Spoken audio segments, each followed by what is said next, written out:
뻔했네. 네, 좋아요. 어, 지금 이제 232쪽이라고 했는데 왜 이렇게 쭉 건너뛴 것 같냐면 이 앞에 통합 실전 문제 말고 주기율 관련해서 개념 적용 문제가 상당히 좀 어려워요. 그래서 통합 실전 문제가 오히려 더 쉽거든요. 그래서 좀 쉬운 문제부터 풀고 개념 적용 심화 문제로 들어가려고 합니다. 물론 개념 설명도 중간에 들어가니까 참고해 주면 되겠고, 지금 선생님이 그래도 개념 설명을 지금 함께 하면서 하고 있는데 아무래도 심화 수업이다 보니까 개념은 한 20% 정도밖에 안 하고 문제풀이에 80% 정도 하다 보니까 여러분들이 조금 개념이 좀 부족한 친구들은 문제풀이에서 좀 따라오기 힘든 친구들도 있는 것 같아요. 네, 그런 친구들은 개념 영상이 또 따로 있어요. 10차시 영상이 있으니까 또 개념 영상 한번 보고 오면 좋겠고요. 신청해 주시면 되겠습니다. 어, 뭐 선생님 영상은 다 무기한으로 보실 수 있고요. 여기 먼저 232쪽을 한번 보시면 되겠는데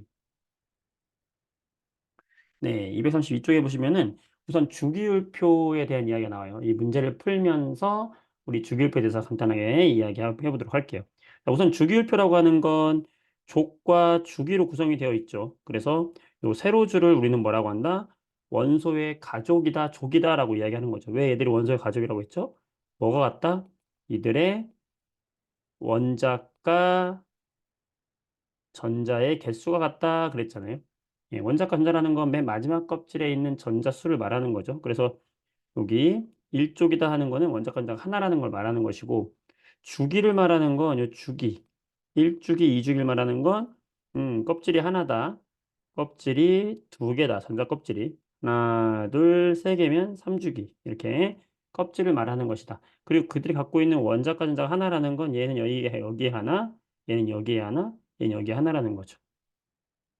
첫 번째 껍질에는 최대 두 개가 들어갈 수 있고, 두 번째 껍질에 최대 8개까지 들어갈 수 있고, 세 번째 껍질도 최대 8개까지 들어갈 수 있다라고 이야기를 했어요. 그래서 이렇게 원자과 전자를 정한다라고 이야기했고, 이 같은 족에 있으면 결국에 우리 화학 반응이라고 하는 건 요 마지막 껍질에 있는 원자과 전자가 화학 반응을 하는 거잖아. 얘가 화학 반응에 참여하는 거기 때문에 결국에 이 원자과 전자의 개수가 같다는 건 어떤 성질이 같다? 그렇지. 화학적 성질이 거의 비슷하다라고 볼 수 있는 겁니다. 그래서 같은 족에 있으면 화학 성질이 비슷하다라고 이야기를 하는 거죠. 요거를 우리가 좀 기억을 해 주셔야 되겠고, 각각의 족들, 우리가 통합과학에서도 필요한 내용이니까 각각의 족들 세 가지 족은 꼭 기억하자 그랬어요. 자, 여기 1족을 우리가 뭐라고 하죠? 1족에 있는 애들을 금속을 알칼리 금속이라고 이야기를 합니다. 물론 예외적으로 여기 A 자리에 있는 수소는 예외예요. 얘는 비금속에 들어가기 때문에 얘는 알칼리 금속에서 예외다 하는 것이고 요 밑에 있는 누구? 리튬, 나트륨, 칼륨 등등등이 이제 여기 알칼리 금속에 들어가는 것이고 얘들이 물에 녹으면 알칼리 성질 나타내기 때문에 그렇죠. 자, 그다음에 17쪽. 혹시 얘들 이름 기억나나요? 17쪽에 있는 우리 뭐라고 해야 되는지? 네, 원자가 이제 7개 할로젠 원소다라고 하는 거죠. 그래서 여기 누가 있어요? 플루오린, 염소, 브로민, 아이오딘 요 네 개까지 다 기억을 해주셔야 돼요. 플루오린, 염소, 브로민, 아이오딘까지 기억을 해주시고 그다음에 요 18쪽. 18쪽인 애들 우리가 뭐라고 하죠? 비활성 기체다 라고 이야기하죠. 자, 원자과 전자가 한 개, 두 개, 세 개, 네 개, 다섯 개, 여섯 개, 일곱 개. 조심해야 될 거는 18쪽에 원자과 전자는 있다 없다? 없다. 왜? 반응할 수 있는 전자가 원자과 전자예요. 마지막 껍질에 있는 것 중에 반응하는 전자가 원자과 전자이기 때문에 18쪽은 원자과 전자가 없다고 하는 겁니다.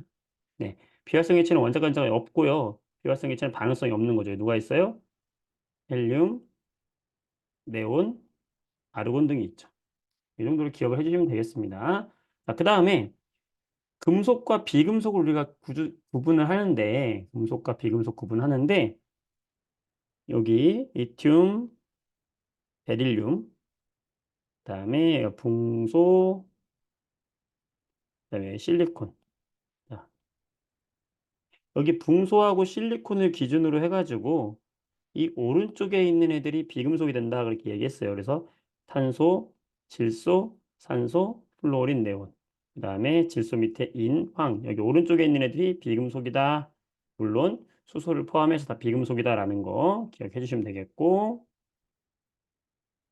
자, 비금속을 기억해 주시면 되겠고. 그다음에 오른쪽에 여기 왼쪽에 있는 애들은 뭐였어요? 금속이었죠. 금속이다. 자, 그다음에 비실비실된다. 금소와 실리콘. 여기는 준금속이다. 준금속은 금속으로 보진 않습니다.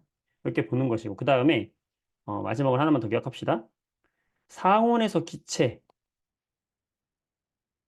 자, 기체로 존재하는 애들을 좀 기억해 주면 좋은데 기체로 존재하는 여기 수소 당연히 기체로 존재하겠고 여기 비활성 기체는 말 그대로 비활성 기체니까 얘들은 뭐겠어요? 얘들은 기체입니다. 기체고요. 여기 수소 기체고. 그다음에 여기서는 질소, 산소, 플루오린 그리고 여기 염소까지 여기까지가 상온에서 기체입니다. 이거 기억해 주면 되겠어요. 그다음에 이제 특히 우리가 통합과학에서도 기억해야 될 건데 여기 플루오린하고 염소는 기체인데 같은 할로젠이지만 여기 브로민은 상온에서 액체고 아이오딘은 상온에서 고체다라고 해서 이것도 같이 알아두면 좋아요. 심화발이니까. 네. 음. 어떤 경향성이 있죠. 경향성이 있다. 오른쪽 비금속 중에서 어쨌든 금속이 대부분 금속은 다 고체잖아. 그렇죠? 수은을 제외한 나머지 금속은 다 고체이기 때문에 기체인 애들은 일단 비금속 쪽에 있을 거다라는 우리 생각을 하시고 그다음에 여기 이주기에서 질소부터 시작해가지고 쭉 여기 기체다. 그다음에 플루오린하고 염소까지 기체다. 이렇게 생각해 주시면 될 것 같아요. 네, 그래서 이렇게 기억해 주시면 되겠다. 네, 캡처 한 장. 선생님 해놓고 단톡방에 하나 올려드리도록 할게요. 네, 좋습니다. 자, 그럼 문제 풀어보도록 할까요? 자, 1번 문제입니다. 여러분에게 풀 수 있는 시간 드릴게요. 어려운 문제 아니고 설명 다 했기 때문에 여러분이 풀 수 있습니다. 풀어서 정답을 채팅창에다가 올려줘 보세요. 어, 잘 모르는 친구는 여기다 원소교 써줄게요. 여기 수소겠고, 여기 나트륨이겠고, 여기 헬륨이겠고, 플루오린, 염소 되겠네요. 자, 이렇게 써줄 테니까 정답을 올려줘 보세요.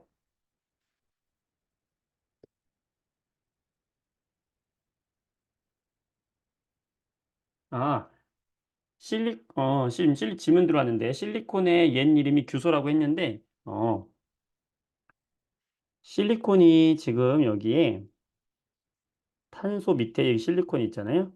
어, 옛 이름이 아니라 지금 우리도 규소라고 불러요. 근데 규소를 영어로 실리콘 이렇게 부르는 거예요. 음. 이 실리콘에서 원소 기호가 온 거죠. 네, 규소를 영어로 실리콘이라고 하는 겁니다. 네, 문제 풀어보세요. 네, 중간중간 질문 올려주세요. 좋습니다.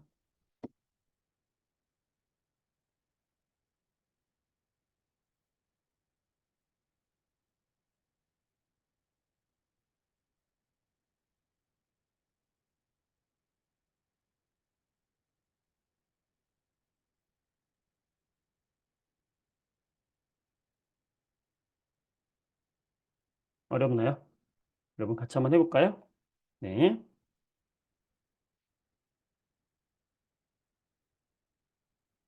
기억, 기억. A와 D는 화학적 성질이 비슷하다. 자, 1족, 같은 족에 있으면 화학적인 성질이 비슷하다 그랬죠? 같은 족에 있으면 원자과 전자의 개수가 같기 때문에 화학적 성질이 비슷하다 그랬는데 예외적으로 요 수소는 비금속이에요. 금속과 비금속은 성질 자체가 다르기 때문에 얘는 예외로 본다. 따라서 수소를 제외한 여기 리튬, 나트륨, 칼륨 여기만 화학적 성질이 비슷한 것이고 수소는 화학 성질이 비슷하지 않아요. 그래서 기억은 틀립니다. 네. 그 다음에 니은을 보게 되면 기체인 거, 우리 실온 일기압이라는 건 우리가 살고 있는 지금 온도와 압력이라고 생각하시면 되겠고 기체인 거. 자, 기체인 건 여기 수소 당연히 기체죠. 수소 기체고 그 다음에 여기 헬륨 비활성 기체니까 기체죠. 네. 그 다음에 여기 17쪽에서 요 플로린과 염소 아까 기체라고 했죠. 17쪽에서 플로린과 염소 기체예요. 좀 더 기억해 두자면 여기 질소, 산소까지도 기체다라는 걸 기억을 해달라 그랬거든요. 음. 그래서 네 가지다. 맞는 설명이 되겠고 D와 E는 물리적 성질이 비슷하다. 여기 같은 주기는 단지 그냥 전자 껍질 개수만 같을 뿐이지 물리적인 성질 자체는 관련이 없습니다. 따라서 틀렸다. 답은 1번 되겠습니다. 네, 이해가 되실까요? 넘어가도록 할게요. 자, 2번 보겠습니다. 또 이것도 주기율표에 대한 이야기인데, 음, 원소 기호 주기율표가 나오면 있잖아. 먼저 원소들을 먼저 채워놓고서는 보는 것이 더 유리할 때가 많아요. 그래서 하나 채워보도록 할게요. 수소가 되겠고, 수소 밑에, 그러니까 우리가 화학을 할 때는요, 여러분, 이렇게 조개 순서로 먼저 기억해두면 좋아요. 조개 순서로. 중학교 과학까지는 원자 번호 순서로 했잖아. 수헬, 리베 이런 식으로 했잖아. 그죠? 근데 옆으로 가는 것보다 아래로 내리는 게 더 중요하다. 왜요? 화학적 성질이 비슷한 애들을 알고 있는 게 좋으니까 같은 족을 기억하는 게 좋아요. 그래서 수소, 리튬 밑에 나트륨, 나트륨 밑에 칼륨. 주기율표는 화학에서 보물지도와 같은 거기 때문에 여러분들이 툭 치면 툭툭 이제 뭔지 바로바로 나올 수 있어야 돼. 그게 좋거든. 자, 여기 또 나왔죠? 17쪽 플루오린, 염소 나왔고요. 15족이다. 누굴까요? 여기 질소가 있어요. 질소 밑에 있는 애. 네, 인이 되겠죠. 자, 이렇게 보시면 되겠습니다. 옳지 않은 것은, 자, A가 들어갔네. 금속 원소다. A는 예외적으로 비금속이니까 얘를 많이 물어본다고. 얘는 수소는 비금속인데, 같은 일족에 있기 때문에 얘도 금속이지? 라고 이렇게 함정을 많이 판단 말이에요. 자, 그럴 때 속으면 안 된다. 바로 답 나와버렸네. 자, B는 비활성 기체다. B는 비활성 기체, 18쪽 자체가 비활성 기체다라고 했으니까 맞는 설명이 되겠고, D와 E는 원자과 전자수가 같다. 자, 원자과 전자수가 몇 개로 같죠? 얘는 7개로 같잖아. 그죠? 같다. 맞죠? 원자 번호 가장 큰 거는 G.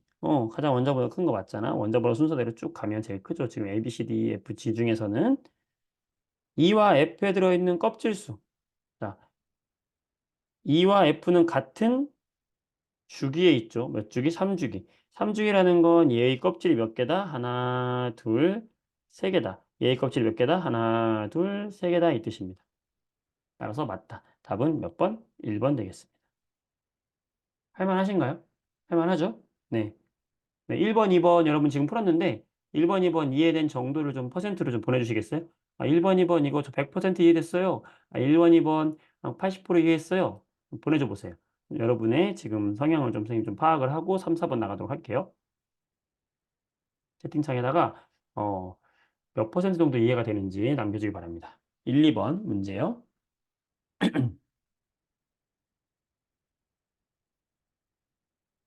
네, 좋아요.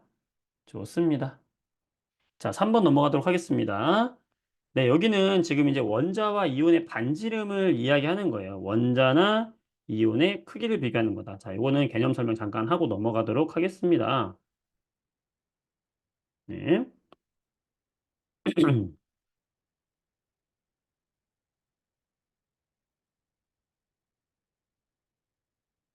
자, 우리가 반지름이다 하면 첫 번째 무슨 반지름이 있냐면 원자의 크기, 원자의 반지름을 생각을 하셔야 되고 두 번째, 뭐의 반지름을 기억해야 되냐면 이온의 반지름을 기억을 하셔야 되고 자, 세 번째, 뭘 기억해야 되냐면은 등전자 이온이라는 거의 반지름 세 가지를 꼭 기억을 하셔야 돼요. 특히 이 등전자 이온의 반지름이 굉장히 중요하다라고 이야기했었는데 원자 반지름은 어떻게 기억하면 되냐면 주기율표 상에서 봤을 때 주기율표 상의 위치를 우리가 안다라고 가정을 하고 알아야 하고요. 어, 같은 족에서는 아래로 갈수록 원자 반지름이 어떻게 된다? 커지죠. 껍질 수가 증가하니까요. 그렇죠? 같은 족에서는 아래로 갈수록 원자 반지름이 증가한다라는 거. 이건 뭐 때문이지? 바로 전자 껍질 수 때문이고요. 자, 그리고 오른쪽으로 갈수록 원자 반지름은 작아집니다. 오른쪽으로 갈수록 원자 반지름은 감소한다. 자, 왜 감소하냐면 어 중심에 얘네 지금 껍질 수는 같잖아요. 껍질 수는 동일한데 중심에 있는 핵의 번호가 +5, +6, +7 증가하잖아. 즉 핵의 전하. 그중에서도 무슨 핵 전하? 유효 핵 전하가 증가하면서 이 핵에 있는 양성자의 개수가 많아지니까 전자 껍질은 똑같은데 얘를 잘 잡아당길 거 아니야. 잘 잡아당기니까 반지름이 작아지게 되는 거죠. 그래서 유핵 전하가 커지기 때문에 같은 주기에서는 오른쪽으로 갈수록 감소한다. 그래서 오른쪽으로 갈수록 반지름은 작아지고 아래로 내려갈수록 반지름은 증가한다. 이런 경향성을 기본적으로 기억하셔야 되겠죠. 그렇죠? 자, 두 번째 이온 반지름인데 이 이온 반지름 우리가 두 가지로 기억을 해야 되겠죠. 첫 번째 양이온의 반지름, 두 번째 음이온의 반지름. 자, 양이온의 반지름은 원래 원자 원래 원자의 반지름보다 어떻게 되죠? 더 감소하게 된다. 왜 감소하게 되냐면 나트륨이 나트륨 플러스가 되면 얘가 가지고 있는 껍질이 하나, 둘, 세 개잖아요. 그러면 마지막 껍질에 여기에 전자 하나가 이렇게 들어 있는 앤데 얘가 나가면서 나트륨 플러스가 될 때 어떻게 됩니까? 전자 하나가 사라지잖아요. 이렇게. 그죠? 전자 하나가 사라지니까 얘는 껍질 수가 감소했잖아. 그러면서 반점이 줄어드는 거지. 자, 이유가 뭐다? 이유도 중요합니다. 전자 껍질 수죠. 전자 껍질 수가 감소하기 때문에 양이온의 반지름은 줄어들었던 것이고 음이온의 반지름은 어떻게 되죠? 원자보다 어떻게 됩니까? 더 커지게 되죠. 자, 음이온의 반지름이 커지는 이유가 되게 중요한 건데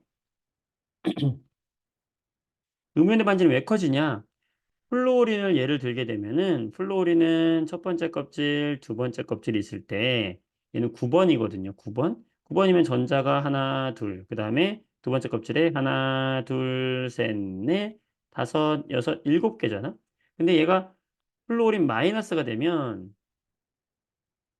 플루오린 마이너스가 되면은 껍질은 두 개는 똑같죠. 껍질 두 개는 똑같은데 마지막 껍질에 전자가 하나 더 들어온 거잖아. 다섯, 여섯, 일곱, 여덟.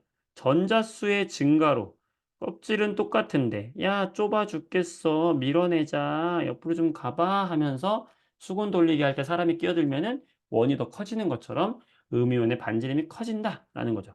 이거는 우리가 어떻게 설명하냐면 같은 껍질에 전자수 증가로 설명합니다. 자, 그러니까 우리는 여기서 이유를 알 수 있어요. 어, 반지름에 영향을 주는 요인이 몇 가지가 있냐면 세 가지가 있다. 이 요인이 중요한 거예요. 요인이 세 가지가 있는데 첫 번째, 바로 방금 얘기했던 전자 껍질수가 굉장히 큰 영향을 주는구나. 그러니까 우린 얘가 전자 껍질수가 변하는지 봐야 되고 두 번째는 전자수가 어떻게 되는지 봐야 되고 세 번째는 유효 핵전하가 어떻게 변화를 주는지 봐야 된다는 거지. 이 세 가지가 바로 반지름에 영향을 주는 것이다라고 하면서 원자에서 반지름은 같은 주기에서 오른쪽으로 갈수록 감소하고 아래로 갈수록 커진다. 이온의 반지름은 양이온은 작아지고 음이온은 커진다. 요거 생각하시면 되겠고 요 두 가지를 종합한 것이 바로 등전자 이온이죠. 등전자 이온. 등전자 이온은 뭐냐면 전자수가 똑같다는 거죠. 예를 들면 1주기, 2주기, 3주기가 있는데 여기 1쪽, 2쪽 해가지고 16쪽, 17쪽, 18쪽이 있다.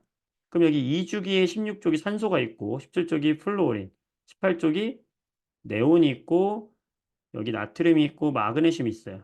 자, 그러면 산소, 플루오린, 네온 제외하고요. 나트륨, 마그네슘이 있다. 자, 이들이 안정한 이온이 되면 산소는 2 마이너스. 왜냐면 하나, 두 개 받아서 네온의 전자 배치가 되려고 할 테니까. 플루오린 1 마이너스. 나트륨 하나 잃어서 네온의 전자 배치가 되려고 하겠죠. 마그네슘 두 개 잃어서 전자 배치가 이렇게 되려고 할 거 아니에요. 네온처럼 되고 싶은 거니까. 그죠? 그럼 이들의 핵에 있는 핵 전하는 8, 9, 11, 12번이니까 핵 전하는 플러스 8, 플러스 9, 플러스 11, 플러스 12가 바로 얘의 핵 전하인데 전자수를 보게 되면 10개, 10개, 10개, 10개. 즉 전자수가 어떻다? 같다. 그래서 얘들을 뭐라고 부른다? 전자수가 똑같은 이온들 등전자 이온이구나. 이 등전자 이온의 반지름은 무조건 어떻게 되는 거죠? 원자 번호가 커지는 순서로 작아지게 되는 거예요. 왜? 전자수는 같은데 핵의 전하량이 점점 증가하죠. 이 등전자 이온의 전하량이 증가하는 거 역시 뭐 때문입니까? 얘도 저 세 가지 이유 중에서 유효 핵 전하 때문에 반지름이 이렇게 차이가 나는 거다라는 거죠. 굉장히 잘 나오는 예시가 되겠죠. 그래서 우리가 요 세 가지, 반지름에 대해서는 요 세 가지를 꼭 기억하셔야 되고, 반지름에 영향을 준 요인이 요 세 가지다. 전자 껍질수냐, 전자수냐, 유효핵전하냐. 그거에 따라서 원자들의 반지름을 비교할 줄 알아야 되고, 이온의 반지름 비교할 줄 알아야 되고, 등전자 이온의 반지름을 비교할 줄 알아야 된다. 자, 요약이 잘 되셨습니까? 네, 요약이 되셨죠? 이것도 캡처. 이따 보내드릴게요. 짜잔! 친절한 선생님. 자, 진짜 신났어. 자, 3번 문제 보도록 할게요. 다음은 원자나 이온의 비교하기 나타낸 것이다. 자, 여러분들, 여기 나트륨 플러스 원자와 양이온 비교하는 거죠. 어떻게 된다? 반지름 감소. 자, 플로린과 플로린 마이너스 반지름 증가. 산소에서 마그네슘 이거 뭐예요? 무슨 이온이다? 이거 다가 뭐예요? 바로 등전자 이온이죠. 왜? 탄소는 8번, 마그네슘은 12번. 그럼 얘의 핵전하는 플러스 8, 얘의 핵전하는 플러스 12인데 전자를 두 개 얻어서 전자수는 10개. 마그네슘 전자수 10개잖아. 그래서 등전자 이온이다. 등전자 이온은 원자 번호 커지면서 어떻게 된다? 무조건 감소한다. 요거잖아. 바로 나오죠. 방금 설명했던 내용 다 되죠? 자, 그 다음에 이유를 써볼게요. 자, 얘 이유 뭡니까? 세 가지 중에서. 그렇죠? 전자 껍질 수가 되겠죠? 자, 얘는 이유가 뭡니까? 플루오린 음이온이 되면서 커지는 것은 전자수라 그랬죠. 같은 껍질의 전자수 증가. 자, 얘는 뭐라고 그랬죠? 유효 핵 전화. 자, 우리가 그러니까 반지름에 영향을 주는 요인 세 가지를 머릿속에 넣어놓고 전자수 지금 봐봐 다 세게 다 나왔잖아, 그렇죠? 전자 껍질 수냐, 전자수냐, 유효 핵 전화냐. 이거 물어볼 수 있단 말이에요. 자, 문제 풀어보도록 할게요. 3번 문제. 자, 입자 크기를 비교한 것으로 옳은 것만 비교해라. 나트륨 맞아. 얘는 커져야 돼. 얘는 작아져야 돼. 맞아요. 답은 3번이에요. 얼마나 쉬워요? 자, 그 다음에 4번. 가나다 이어지는 문제예요. 자, 이 주된 이유를 찾아서 써라. 자, 가는 뭐다? 전자 껍질수다. 맞다. 나는 뭐다? 전자 사이의 반발력, 전자수에 의한 반발력이다. 가는 뭐다? 핵전하의 차이다. 뭐야, 이거? 웃음밖에 안 나온다. 그쵸? 네, 좋습니다. 3, 4번. 몇 퍼센트 이해하셨나요? 남겨주세요.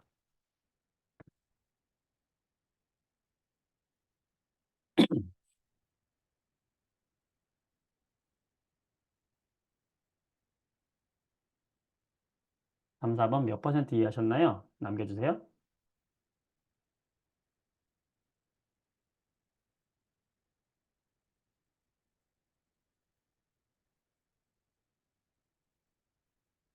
너무 빨랐나요? 빠르진 않았죠? 음, 재밌나요? 재밌죠? 여러분들, 재밌게 공부하길 바랍니다. 네, 우리 1, 2번 할 때 대답이 많았는데 3, 4번 할 때 갑자기 여러분 대답이 줄어든 이유가 뭐야? 너무 빨랐나요, 설명이? 어, 좋아요. 네, 넘어가도록 하겠습니다. 자, 5번. 네, 5번 문제는 조금 생각을 좀 하셔야 될 것 같은데, 자, 5번 문제는 조금 천천히 한번 해볼게요. 자, 원자가 있었다. 얘도 원자 반지름 문제라고 되어 있는데, 홀전자라는 것도 우리가 할 줄 알아야 돼. 홀전자. 홀전자. 그 다음에 여기 질소, 산소, 플로린, 황, 염소 중에 하나다. 라고 했고, 홀전자의 힌트를 줬고, 원자 반지름의 힌트를 줬네요. 자, 홀전자라는 게 뭐죠? 전자 배치를 할 줄 알아야 되는데, 우리 오비탈에서, 자, 질소 몇 번이냐면 여러분, 7번입니다. 산소 몇 번이냐면 8번이고요. 플로린 몇 번이냐면 9번이고, 황은 몇 번이냐면 얘가 16번이고요. 염소가 17번이에요. 제가 이렇게 알려드릴게요. 자, 얘들 줄기율표상에다가 여러분들 딱 위치 그릴 수 있을까요? 지금은 잘 안 돼도 시간이 지나면 자연스럽게 이제 이게 익숙해지면 좋겠어요. 1족, 2족, 13족, 14족, 15족, 16족, 17족, 18족, 1주기, 2주기, 3주기. 자, 질소, 여기 수헬, 리베, 붕탄, 질소 여기 있어요. 15족에 2주기가 질소고요. 산소, 질소 옆에 산소 있고요. 자, 플로린, 여기 있죠. 16쪽, 17쪽에 플로린. 질소, 산소, 플로린 연속으로 있고요. 자, 그 다음에 황. 황은 어디 있냐면은 3죽인데 여기 산소 밑에 황이 같이 있단 말이에요. 그러니까 염소 어디 있어요? 염소? 플로린 밑에 염소가 이렇게 있단 말이에요. 그러니까 얘들의 위치가 지금 이렇게 되어 있는 거예요. 그래서 질소가 얘가 몇 번이다? 7번이다. 산소가 몇 번이다? 8번이다. 플로린 몇 번이다? 9번이다. 자, 황이 쭉 갔다 와서 얘가 16번이고 염소가 17번이 되는 거예요. 네, 이렇게 여러분들이 일단 찾을 수 있겠죠? 음. 자, 그 다음에 홀전자 수가 뭐냐면 우리 오비탈의 전자 배치를 할 줄 알아야 되는데 오비탈에서 첫 번째 껍질에 있는 오비탈은 1s 오비탈밖에 없다라고 이야기했습니다. 공 모양의 1s 오비탈밖에 없어. 여기에 전자가 최대 2개 들어가. 이렇게 들어가라고 했었죠. 자, 그다음에 첫 번째 껍질을 꽉 차면은 두 번째 껍질로 들어가야 되는데 두 번째 껍질에 있는 오비탈은 두 종류의 오비탈이 있다라고 했어요. 두 번째 껍질에 공 모양의 더 큰 공, ES 오비탈. 두 번째 오비탈의 R형 모양의 EP 오비탈. 이게 두 번째 껍질에 있는 것이고 여기도 각각의 오비탈에 전자가 두 개씩 채워진다라고 했죠.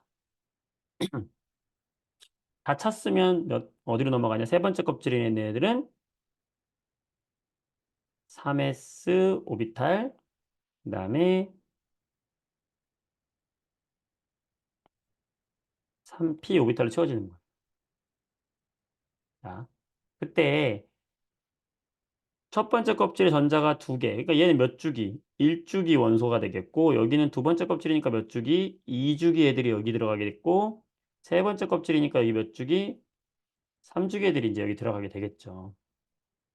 전자가 채워질 건데 바닥 상태의 전자 배치라고 해가지고 우리가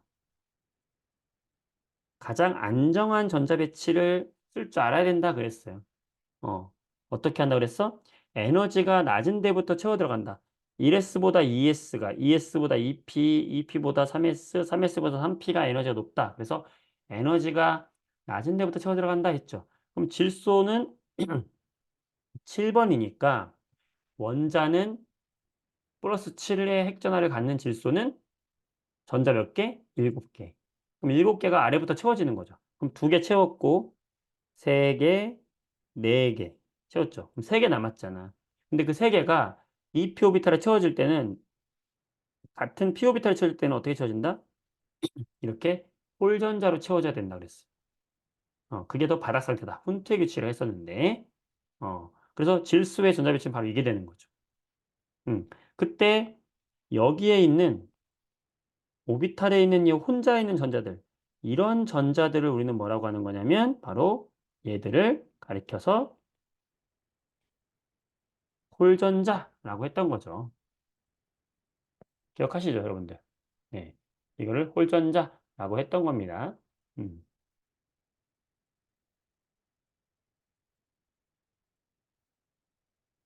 네, 이런 걸 홀전자다라고 하는 거죠. 되시죠? 네, 그러면 이제 전자배치를 하나하나 채워보도록 할까요? 산소는 어떻게 될까? 천천히 해볼게요, 여러분들. 이게 오비탈이에요, 오비탈. 산소는 8번이니까 질소보다 전자가 하나 더 많죠. 그럼 하나, 둘. 그 다음 채워져야지. 셋, 넷. 그 다음 2P는 하나씩 각각 채워진다. 7개 채워지고 8개가. 8개가 들어갈 때 이 중에 아무 방해나 쌍을 지어 들어갈 수밖에 없는 거다. 그렇게 얘기했죠. 자, 그러면 이들의 이제 우리가 홀전자의 개수를 한번 써볼까요? 홀전자. 홀전자의 개수를. 질소 홀전자 몇 개 됐어요? 3개죠. 산소는 홀전자 몇 개 된 거죠? 2개다. 되시죠? 자, 플로리는 플로리는 얘들보다 산소보다 전자가 하나 더 많잖아. 그러면 어떻게 지어질까? 9개가 하나, 둘, 셋, 넷, 다섯, 여섯, 일곱, 여덟, 아홉. 자, 홀전자 몇 개? 한 개. 아, 재밌다. 무슨 방탈출 게임 같잖아? 자, 황. 자, 황은 조심해야 되는 것이 16번이기 때문에 얘는, 자, 황의 위치를 봐보세요. 지금 여기 있잖아, 황의 위치가. 그죠? 황의 위치가 여기니까 얘는 껍질이 몇 개일까? 3개야. 그러니까 얘는 오비탈이 더 많다는 얘기죠. 얘는 3s와 3p도 채워지는 오비탈일 거다. 전자 채워볼게요. 16개잖아. 하나, 둘, 셋, 넷, 다섯, 여섯, 일곱, 여덟, 아홉, 열. 여기까지 하면 10개 채워지는, 여기까지 하면 10개 채워지는 거예요. 10개. 그렇죠? 그럼 나머지 6개 채우면 돼. 하나, 둘, 셋, 넷, 다섯, 여섯이죠. 여기 있는 피오비탈, 여기가 지금 3s, 3p인데 피오비탈이 뭐랑 똑같아, 지금? 산소하고 황하고 피오비탈의 홀전자 개수가 똑같죠. 그럴 수밖에 없는 게 산소하고 황은 지금 같은 족이잖아. 그러니까 마지막 껍질에 있는 오비탈의 개수가 같은 모양을 차지할 수밖에 없어요. 그래서 황의 홀전자 몇 개다? 2개다. 그다음에 염소. 염소의 홀전자는 17번이니까 여기 다 채워지겠죠. 황처럼 다 채워지고 어떻게 될까? 다 채워지고 하나, 둘, 셋, 넷, 다섯, 여섯, 일곱, 여덟, 아홉, 열, 열하나, 열둘, 열셋, 열넷, 열다섯, 열여섯, 열일곱. 자, 홀전자 몇 개? 한 개네요. 이렇게 되는 거지. 자, 요거를 지금 우리가 시간이 오래 걸렸지만 여러분이 나중에 반복하다 보면 이게 금방 여러분이 그리면 금방 할 수 있어요. 눈에 들어오거든. 자, 찾았는데 지금 이 홀전자 수의 차이를 지금 힌트를 준 거예요. 자, 만약에 지금 1번을 보면요. 지금 A, B, C, D, 이 중에 A, B, C, D가 있다는 거예요. A, B, C, D, E가 있고 여기에 있는 이 홀전자들을 소문자로 A, B, C, D, E로 나타내겠다 이렇게 해서 나타낸 거예요. 자, 그러면 여기 B하고 E하고 빼서 0이 됐다는 얘기는 B와 E가 홀전자 수가 어떻다는 거예요? 같다는 거잖아. B와 E가 홀전자 수가 같구나. 그러면 여러분 B하고 E하고 여기 있는 자 보세요. 여기 있는 홀전자 수 중에서 같은 게 지금 2, 2, 1, 1 있잖아. 그죠? 그럼 만약에 B하고 E를 여러분 편한 걸로 한번 해보실래요? 얘를 2로 한번 해볼까? B하고 E를 2로 한번 해볼게요. 그러면 A하고 C를 빼서 2가 나와야 돼. 그러면 얘가 2가 나오는 거잖아. 우리가 2를 2로 하기로 했으니까. 그러면 여기는 지금 홀전자가 1 아니면 2 아니면 3밖에 없잖아요. 홀전자가. 지금 여기 쓴 거. 그쵸? 그러면 A가 3이고 C가 1일 수밖에 없는 거잖아. 맞아요? 네. B하고 E가 2면은 A는 3이고 C는 1이어야 하겠네. 그리고 여기 우리 홀전자 수가 지금 여기 보면은 1, 2, 1, 2, 3. 1, 2개, 2, 2개, 3 하나잖아. 홀전자 수가. 그러면 A가 3이면 자, B는 여기가 지금 2예요. 그럼 D는 얼마여야 되냐면 여기서는 수식으로 하면은 얘가 D는 3이어야 하잖아. 근데 이렇게 하면은 D가 3이고 A도 3이네. 3이 지금 하나밖에 없는데 이게 3이 2개 나와 버리잖아요. 그러니까 B하고 E를 2로 놓으면은 오류가 생긴다. 그러면 이제 하나 남았죠. 뭐로 놓으면 되겠어? 1로 놓으면 되겠지. B하고 2를 1로 놔보자. 홀자 개수를. 그럼 얘가 1이고 얘가 1이야. 그럼 2가 1이면 A하고 C는 3하고 2만 되겠죠.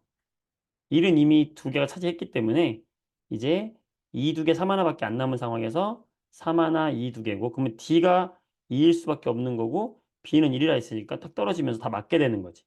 따라서 이렇게 하면 어떻게 돼요? A는 3이고 B하고 2는 1이고 C하고 D는 2가 되는 거죠.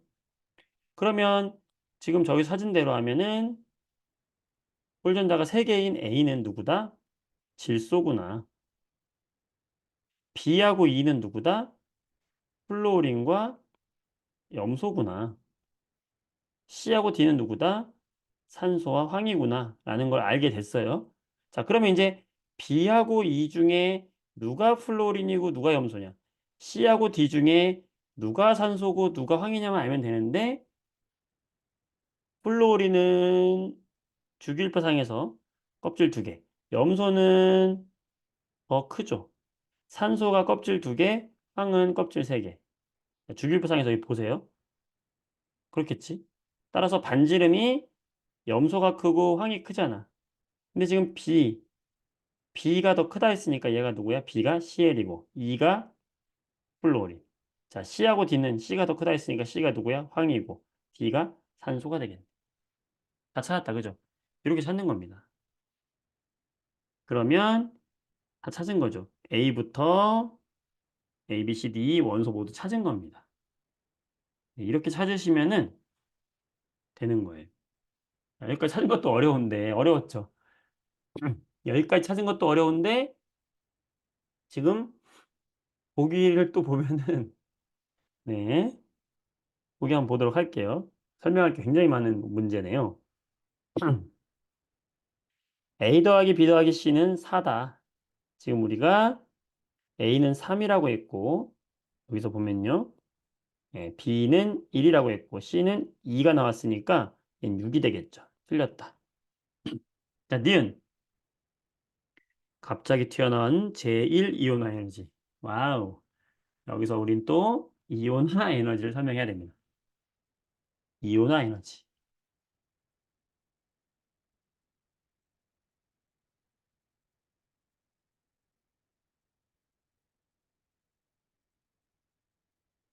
자, 이온화 에너지가 뭐냐면 쉽게 말하면 중성인 빛의 원자에서요.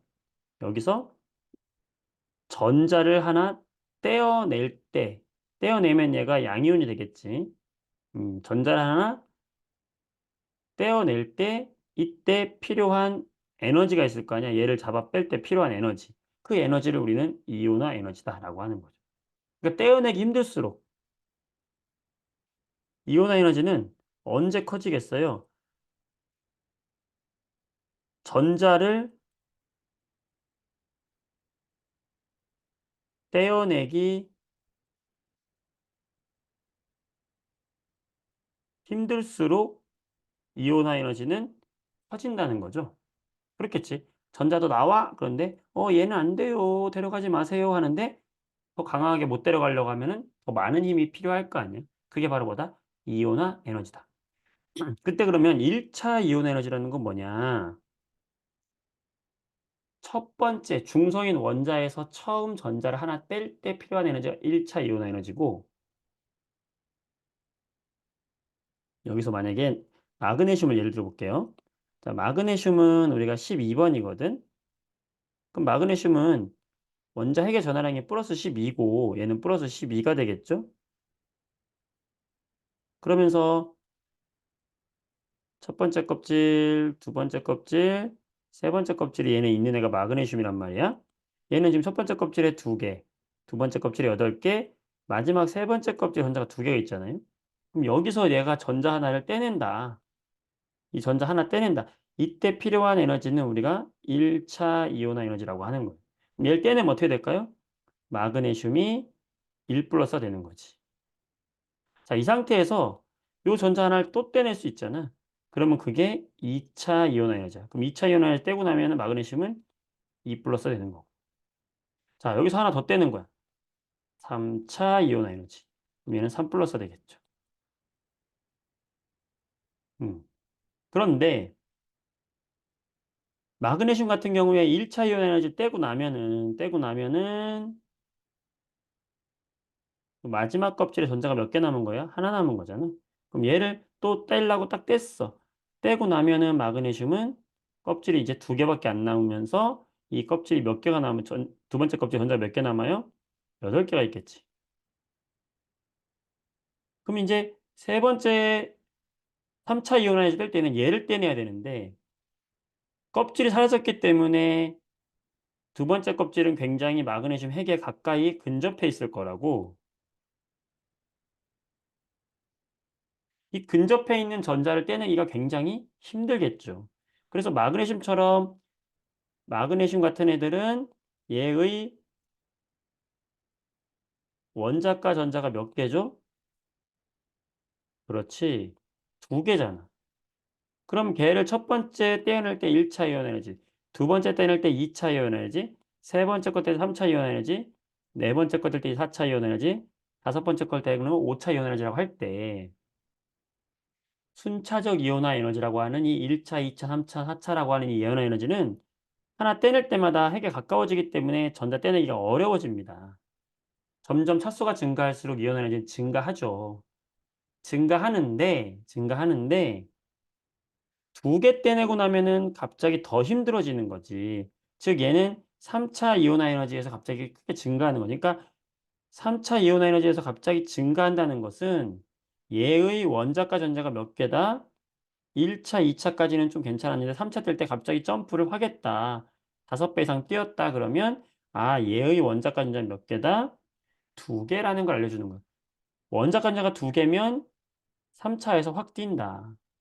그러니까 우리가 순차적 이온화 에너지를 보면 원자과 전자가 몇 개라는 걸 알 수 있게 되는 거예요. 그쵸? 그래서 그게 바로 이온화 에너지다라는 이야기고 그러면 이 이온화 에너지의 경향성은 그럼 어떻게 되겠냐? 주기율표 상에서 이 이온화 에너지 경향성은 어떻게 되느냐?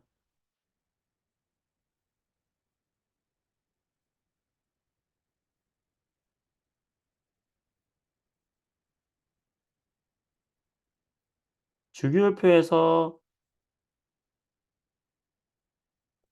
이온화 에너지의 경향성을 보게 되면요. 이거는 여러분 어떻게 생각하면 편하냐면은 크기가 작을수록 전자를 떼어내기 어렵다고 생각하면 돼. 핵하고 전자가 가까울수록 떼어내기 어렵다고 생각하시면 편해요. 자, 그러면 이온화 에너지는 같은 주기에서 오른쪽으로 갈수록 자, 원자 반지름이 어떻게 된다고 그랬죠, 우리가?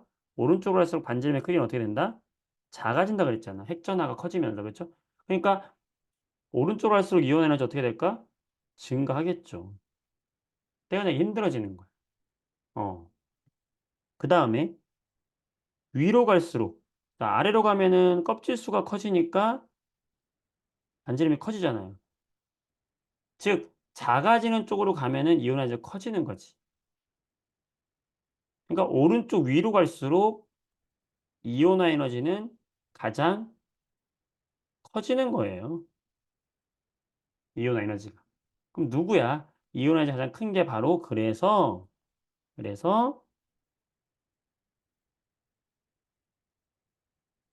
여기 수소가 있고 여기 헬륨이 있잖아요. 어. 헬륨 밑에 누가 있어요? 네온, 아르곤 있죠? 음. 바로 오른쪽 제일 위에 있는 애가 누구다? 헬륨. 요 헬륨의 이온화 에너지가 1차 이온화 에너지가 제일 큰 겁니다. 음. 그래서 이거를 우리가 원자 번호 순서대로 보면 우선 같은 주기에서 오른쪽으로 갈수록 이온화 에너지는 증가하죠. 그치? 그다음에 같은 족에서는 반대 아래로 내려가면은 감소하는 거죠, 반대로 말하면. 그럼 이걸 주기성을 그림으로 그리면 어떻게 되겠어요? 야, 이온화 에너지고 하나만 얘기해도 굉장히 길다. 문제 푸는데 여러분 개념을 많이 잊어버렸을 것 같아 가지고 좀 설명은 하긴 하는데 자, 기억하시나 모르겠어요. 이게 이온화 에너지고요. 이게 지금 원자 번호라고 봤을 때요. 그러니까 헬륨이 제일 커야 돼. 여기가 수소가 있잖아. 그럼 수소보다 헬륨이 어때야 돼? 더 커야 돼요. 여기가 헬륨이에요. 그다음에 수소 밑에 누가 있냐면 리튬이 있잖아. 그럼 2주기 시작하는 리튬은 수소보다 이온 에너지가 어때야 돼요? 작아야 되겠지. 크게 커졌으니까. 따라서 리튬의 이온 에너지는 여기 있는 거예요. 수소보다 밑에 있어야 되는 거지. 그러면서 리튬부터 리베붕탄질산플레 오른쪽으로 갈수록 어떻게 돼야 됩니까? 증가해야 되죠. 네온까지는 이런 식으로. 그랬다가 3주기가 되면 어떻게 돼야 돼요? 다시 나트륨이 되면. 자, 나트륨은 리튬 밑에 있잖아. 그럼 이온 에너지 더 작아지죠. 그럼 나트륨은 리튬보다 더 작아져야 돼요. 그러면서 어떻게 될까요?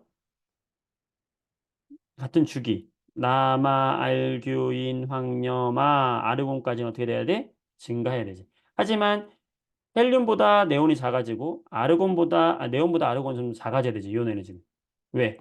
헬륨은 껍질이 하나, 네온은 껍질이 두 개, 아르곤은 껍질이 세 개니까 아르곤에 있는 전자를 떼어내기가 더 쉽잖아.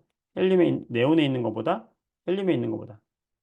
그래서 같은 족에서는 점점 이온 에너지는 감소하고 같은 주기에서는 이온 에너지는 증가하는 경향성을 갖겠죠. 이게 뭐다? 이온화 에너지의 경향성, 주기성이다. 여기까지 되셨어요? 그런데 시험에서는 여기까지 물어보는 게 아니라 여러분 내신과 수능에서는 이온 에너지 굉장히 많이 나와요. 이온 에너지는 무조건 필수예요. 수능에 안 나온 적이 없어. 왜? 이온화 에너지에는 짜증나게 예외성이라는 것이 있어요. 이 경향성을 벗어난 애들이 있다는 거지. 바로 어디냐면 2족에서 13족으로 넘어갈 때 예외가 있고 15족에서 16족으로 넘어갈 때 예외가 있어요. 자, 여기 볼게요. 리튬 볼게요. 리튬부터 볼게요. 자, 리튬 다음에 누구 있어요? 베릴륨 있잖아. 베릴륨. 자, 리튬이 지금 1족이잖아. 베릴륨이 몇 족이에요? 2족이잖아요. 그럼 여기 누가 있다? 베릴륨이 있다. 자, 그럼 방금 얘기했죠. 어디서 예외가 있다? 2족에서 13족에 예외가 있다. 그러니까 베릴륨에서 붕소로 갈 때, 떨어질 때 올라가는 것이 아니라 붕소로 갈 때 감소가 한번 나타나는 거예요. 그리고 나서 여기서 베릴륨에서 붕소로 갈 때 예외성이 나타나고 그 다음에 다시 붕소에서 탄소, 질소까지는 또 증가해. 질소가 15족이죠. 여기서 예외가 나타나죠. 질소에서 탄소로 갈 때 감소. 즉 베릴륨에서 붕소로 갈 때 한번 감소, 질소에서 산소로 갈 때 한번 감소된다는 거예요. 그랬다가 다시 정상 궤도로 산소, 플로린, 네온 이렇게 올라온다는 거예요. 이게 짜증나는 거야. 아시겠어요? 자, 여러분들 어떻게 이해되실까요? 일단 여기까지 알고 문제를 풀어보도록 하겠습니다. 자, 우리가 지금 찾아놨어요. 자, 뭘 찾아놨냐? 자, 우리가 지금 이걸 다 안다고 가정합시다. 지금 어떻게 했냐면 A, B, C, D를 다 찾은 거예요. 써볼게요. 여기다가 A라는 원소부터 써봅시다. 자, A, B, C, D, E를 다 찾았어요. 위에 방식을 통해서 A, B, C, D를 다 찾았죠. 그래서 A는 누구야? 아, A는 질소, B는 염소, C는 황, D는 산소, E는 플로린이에요. 이렇게 여러분 이걸 다 안다고 가정합시다, 일단은. 자, 이걸 안다는 가정하에서 이제 봅시다. 방금까지는 이걸 찾는 과정이었고, 자, 이걸 다 안다는 가정하에서 얘들을 주기율표에다 한번 넣어볼게요. 자, 1주기, 2주기, 3주기. 1족, 2족, 13족, 14족, 15족, 16족, 17족, 18족. 이런 머리 아프죠? 자, 질소가 어딨냐면은 여기 15족. 2주기 15족의 질소. 음. 그 다음에 산소가 어딨냐면은 여기 산소. 그 다음에 플로어린 여기 있고. 그 다음에 여기 산소 밑에 황이 있다고 그랬고, 플로린 밑에 염소 있다고 했습니다. 이렇게 있어요. 이렇게. 네. 됐죠? 자, 그러면 A하고 D의 이온 에너지를 비교해라. 자, A가 누구냐면 질소가 A예요. D가 누구냐면 산소예요. 자, 질소하고 산소의 이온 에너지 비교하라고 한 거예요. 그럼 우리는 뭘 가지고 와야 돼? 아까 이거 가지고 와야 되는 거야, 이거. 이거. 또로로, 또로로, 또로로, 또로로. 짠. 이거 가지고 오는 거라고. 무슨 말인지 알겠어요? 자, 시험에서는 있잖아요. 이온 에너지 문제가 나오면 무조건 예외성이 있는 문제 원소를 무조건 물어봅니다. 지금 보면 알겠지만 질소 원래는 이렇게 원래는 아이고 뭐 같은 일이 벌어졌네. 자, 원래는 같은 주기에서 오른쪽으로 할수록 이온 에너지는 어떻게 되죠? 증가하는 경향성을 갖잖아요. 증가하는 경향성 같잖아. 그러니까 얘 둘을 물어보고서는 "야 얘가 크지?" 이렇게 함정을 파는 거예요. "이렇게 커지지?" 이렇게 함정 파는 거야. 그럼 우리가 커지죠. 오른쪽 갈수록 이온 에너지가 증가하는 경향성이 있죠."라고 하니까 "산소가 커요."라고 하는데 한 번 더 생각해야 돼. 왜? 예외인가? 의심하란 말이에요. 예외 맞다고요 무조건. 무조건 예외를 물어본다고. 오히려 여기서는 바뀐다. 여기서는 오히려 산소가 작아진다고요 예외적으로. 따라서 니은이 틀리는 거예요. 자, 요거 이해될까요? 제1 이온 에너지. 자, 마지막 디귿은 쉬워요. 유효 획전화 B하고 E를 비교해라. B가 염소고요. B가 염소고 E가 플루오린인데요. 자, 염소와 플루오린인데 유효 획전화라는 것은 핵의 전하량을 말하는데 같은 족에서는 아래로 갈수록 플러스 전하량이 커지니까 핵전화도 같이 커지는 겁니다. 네, 따라서 맞다. 답은 디귿이 맞는 답이 되는 거예요. 근데 여기서 중요한 건 니은 보기가 가장 힘들었다. 이온화 에너지를 물어보는데 반드시 예외성을 물어본다. 한 번 더 생각하지 않으면 틀리는 문제다. 그래 놓고 답에다가 니은 디귿도 넣어 놓는 거야, 애들이 이렇게 5번처럼. 좀 어려웠죠, 여러분? 몇 퍼센트 이해되셨을까요? 떨리는 마음으로 물어봅니다. 채팅창에 남겨주세요. 자, 5번 문제 몇 퍼센트 이해된다. 진짜 5번 문제 여기에 모든 원소의 주기성이 다 담겨 있어요. 네.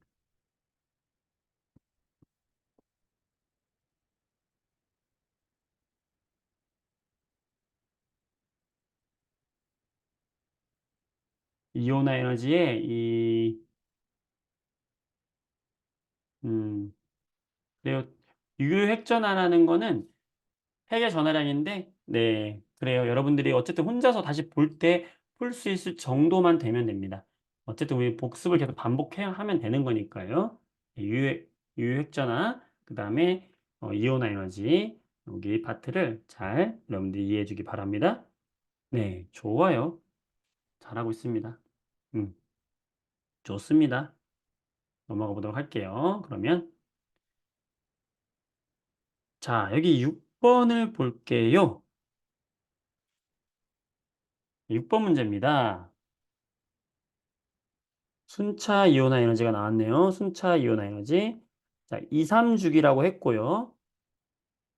그리고 얘들이 플루오린, 네온, 나트륨, 마그네슘, 알루미늄 중에 하나다라고 했고, 그 다음에 제1, 제2, 제3 이온화 에너지를 줬어요.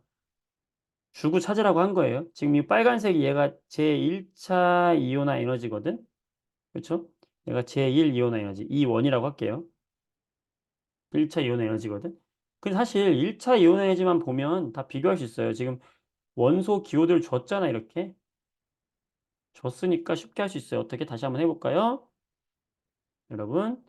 자, 주기율표, 주기성에서 이온화 에너지 주기성 써볼게요. 이제 여러분들이 이온화 1차 이온화 에너지 주기성을 원자 번호 순서대로 싹 쓸 수 있어야 돼. 이것만 쓸 수 있으면 되거든. 자, 수, 헬, 쭉 내려가서 리, 올라가 배, 여기서 예외성 나온다. 붕, 그 다음에 다시 탄, 질, 노, 예외성, 산, 뿔, 네.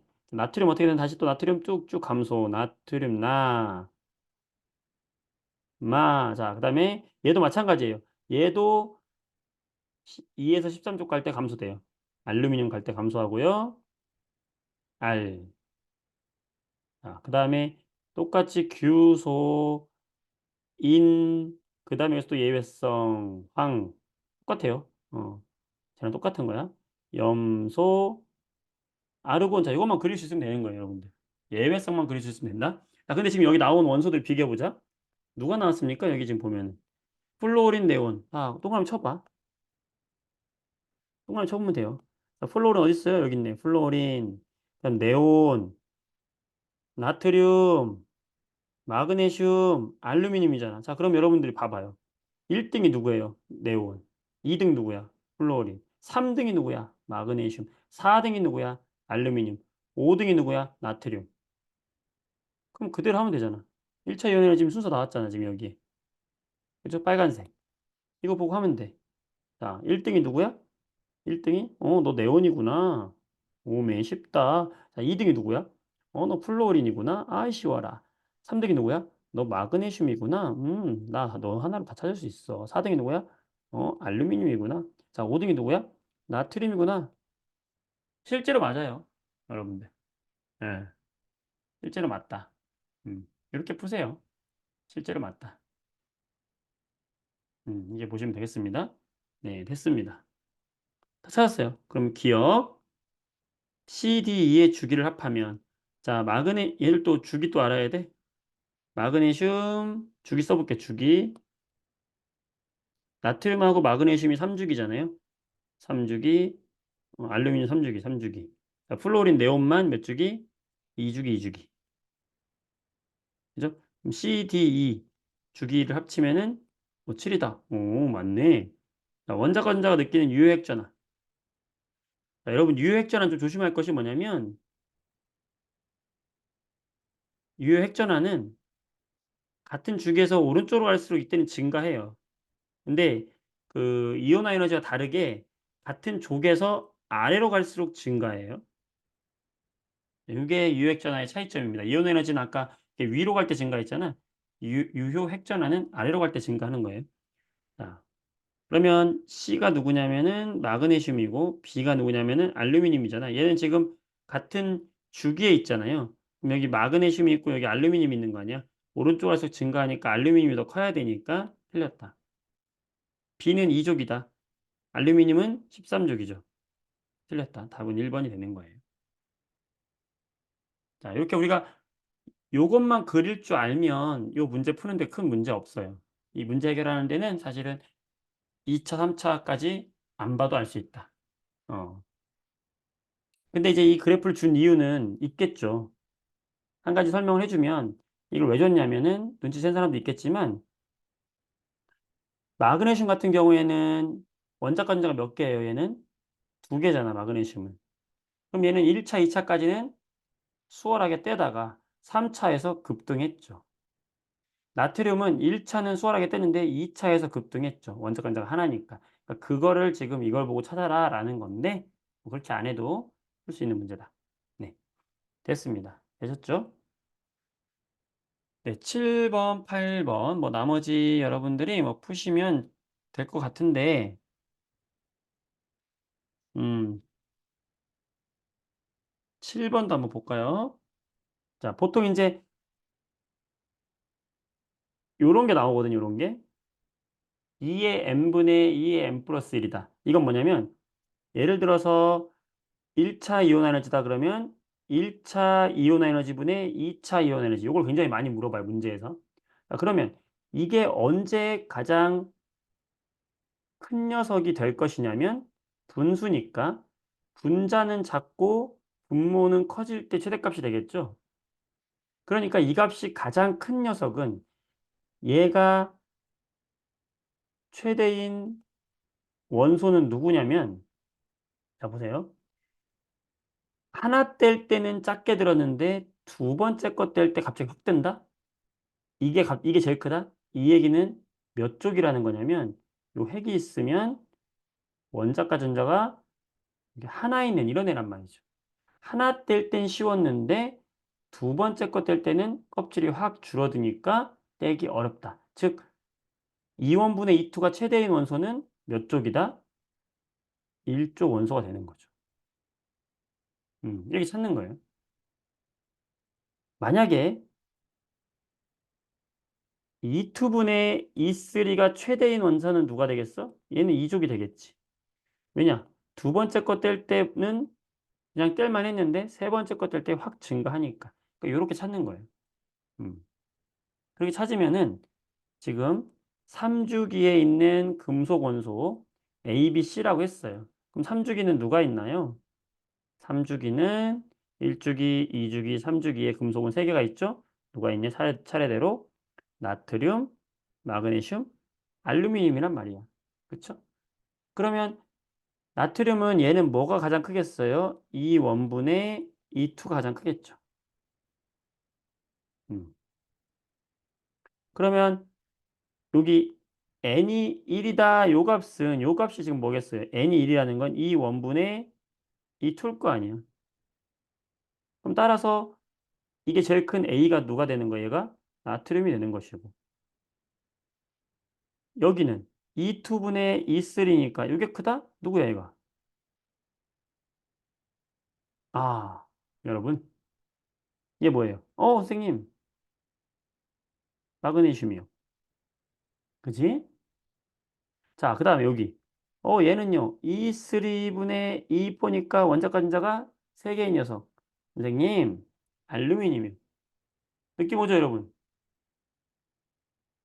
요렇게 하면 함정에 빠진다. 왜냐? 이것도 결국 예외성인데요. 자, 머리 아프죠? 재밌어. 근데 이윤을 한번 빠지면 아주 매력 있는 거야. 자, 다시 한번 그려볼게요. 수, 헬, 리베붕, 탄, 질산, 풀, 네. 이렇게 됐지, 그지? 그 다음에 어떻게 돼요? 우리가 할 거 지금 나트륨. 나트륨 어디 있어? 여기 있지. 마그네슘 어디 있어? 여기 있지. 알루미늄 어디 있어? 뚝 떨어지지, 그죠? 여기 세 개잖아, 그치? 그러니까 얘들만 뚝 떼서 한번 그려볼게요. 얘들만 뚝 떼서 그리면 순서가 어떻게 되냐면 이온 에너지 순서가 나트륨이 여기 있고 마그네슘이 여기 있고 알루미늄이 여기란 말이야. 1차 이온 에너지가요. 그쵸? 응. 그리고 나트륨 전에 여기 나트륨 전에 누가 있어요? 여기 네온이 있잖아. 네온이 확 크잖아. 그쵸? 자, 요게 지금 뭐냐면 요게 1차 이온 에너지 순서예요. 자, 개념만 때 선생님 설명했는데 2차 이온 에너지는 어떻게 하라고 그랬냐면 2차 이온 에너지는 나트륨의 플러스, 마그네슘의 플러스, 알루미늄의 플러스 된 상태에서 전자를 떼는 게 2차 이온 에너지라 했잖아. 얘들 이 이온에서 전자를 떼는 게 2차 이온 에너지잖아요. 그럼 그건 어떻게 하라고 그랬어? 알루미늄 플러스의 이온 에너지는 이 전 단계와 똑같다. 즉, 여기가 누가 똑같냐면 알루미늄 플러스의 2차 이온 에너지가 되는 것이고 여기는 뭐랑 똑같냐면은 마그네슘 플러스의 2차 이온 에너지, 마그네슘 2차 이온 에너지. 얘는 뭐랑 똑같은 거냐면 나트륨의 2차 이온 에너지로 봐라 그랬잖아요. 그렇죠? 음. 따라서 나트륨은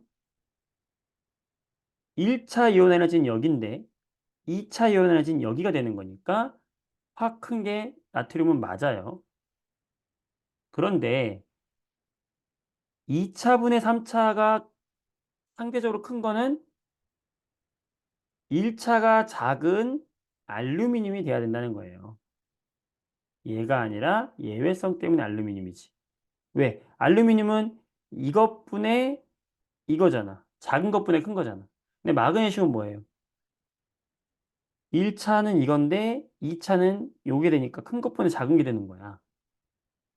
그러니까 오히려 작아지지. 그러니까 여기가 마그네슘이에요. 이온 에너지 나오면 아까 뭐라 그랬어?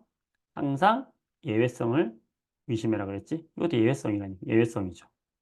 따라서 A가 나트륨, B가 알루미늄, C가 마그네슘이라고 놓고 푸셔야 됩니다. 그렇게 풀면 답이 4번이 나와요. 왜? A는 1쪽이다. 나트륨이다. 맞다. 1 이온 에너지는 B가 C보다 크다. 자, 이거 예외성 물어보는 거잖아. B가 마그네슘이고 아, B가 알루미늄이고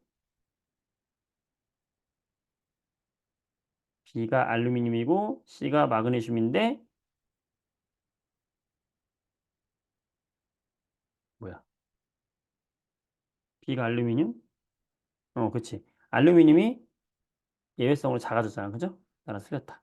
C의 안정한 이온식 C는 마그네슘이니까 2 플러스. 맞다. 4번이 되겠죠.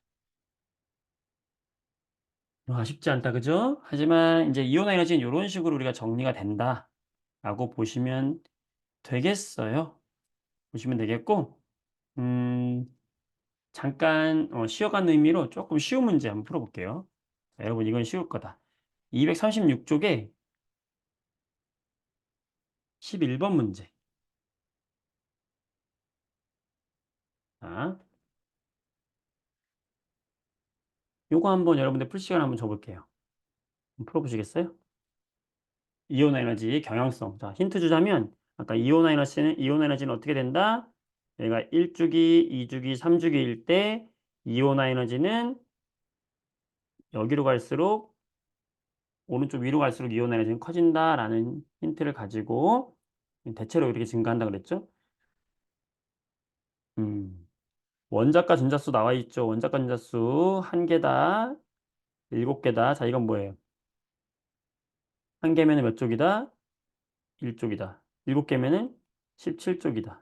아, 이걸 가지고 이온 에너지를 비교하면은 A, B, C, D의 위치가 나오게 되겠죠? 자, A, B, C, D의 위치를 여러분들이 찾아보세요. 1주기, 2주기, 3주기. 자, 여기 1쪽, 여기 17쪽. 그러면은 여기, 여기, 여기에 A, B, C, D가 들어가는 거예요. 요것만 채워보세요. A, B, C, D 채워서 문제 한번 풀어보세요. 물 한 잔만 마시고 올게요. 좀 풀어보세요. 어려운 문제 아닙니다. 할 수 있어요. 이온 에너지 경향성을 보면.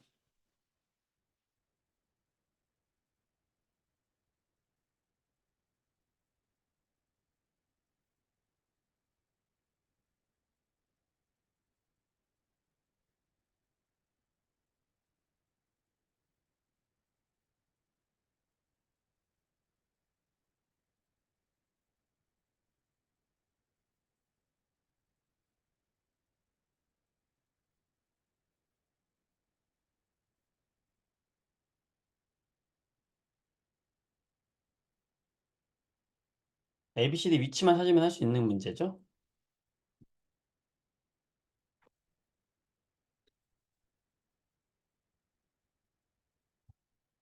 A, B, C, D 위치만 찾으면 할 수 있는 문제다. 음. 자, 같이 보도록 할게요. 일단 A하고 B만 먼저 비교해 볼까요? 같은 1쪽이에요. A, B가 어쨌든 1쪽에 있다라는 걸 알려주는데 이온 에너지 누가 커요? B가 커요. 그러면 위로 갈수록 이온 에너지 커지니까 여기가 누가 되겠어요? 여기가 B가 될 것이고 여기가 누가 되겠어요? A가 되겠죠. 이거 알 수 있죠. 자, 그 다음에 C하고 D는 17쪽인데 위로 갈수록 이온 에너지 커지잖아. 떼기 어렵잖아. 작아지니까. 그죠? 전자 떼기 힘들다. 위로 갈수록 이온 에너지 커진다. 그러면 여기가 누구야? D. 여기가 누구? C가 되겠죠? 다 찾았네. 그죠? 네, 찾았습니다. 기억 보겠습니다. A와 C는 2주기냐? A하고 C는 지금 2주기가 아니라 몇 주기? 3주기입니다. 자, 1 이온화 에너지 분의 2 이온화 에너지. 자, 이건 누가 크다 그랬어요? 1쪽이 더 크다 그랬죠? 그러면 B하고 D 중에서 누가 커요? B가 더 크겠죠. B가 1쪽이고 D가 17쪽이니까. 자, 안정한 이온의 전자 배치는 A와 D가 같다. 요 A가 안정한 이온이 되면은 1 플러스, D가 안정한 이온이 되면 1 마이너스가 되죠. 그때 네온의 전자 배치를 동일하게 갖게 되는 거잖아. 따라서 전자 배치는 동일해지겠다. 네온하고 동일해지겠죠. 따라서 니은 디귿 5번이 되겠네요. 될까요? 네, 된다고 생각이 됩니다. 좋아요. 좋습니다. 음, 그러면 13번 볼게요. 12번, 13번 보겠습니다. 자, 12번. 주기율표를 또 물어보는 문제고, 여기서 문제에서 보면 어떤 지식들이 필요하냐면, 바닥 상태의 전자배치, 아까 또 나왔네, 그치? 오비탈 전자배치, 1s, 2s 전자배치 할 줄 알아야 되고, 그 다음에 이온화 에너지 물어봤고요. 그 다음에 안정한 이온이 됐을 때의 옥텟 규칙을 만족할 때 두 이온의 전하의 합은 얼마가 되느냐 이제 물어보는 건데, 그럼 이제 가나다라 중에서 A, B, C, D 위치를 찾으라는 거예요. 음. 우선 여기서 눈에 쉽게 보이는 게 이온화 에너지는 B가 가장 작대요. 그럼 이온화 에너지를 통해서 B가 뭔지는 바로 답이 나와버리네. B가 누굴까? 가나다라 중에서. 채팅창에 써보세요. B가 누굴까요? 이온화 에너지가 가장 작은 거. 가나다라 중에 누구예요? 채팅창에 써보세요. 그렇죠. 그렇지. 아이, 잘하네. 응.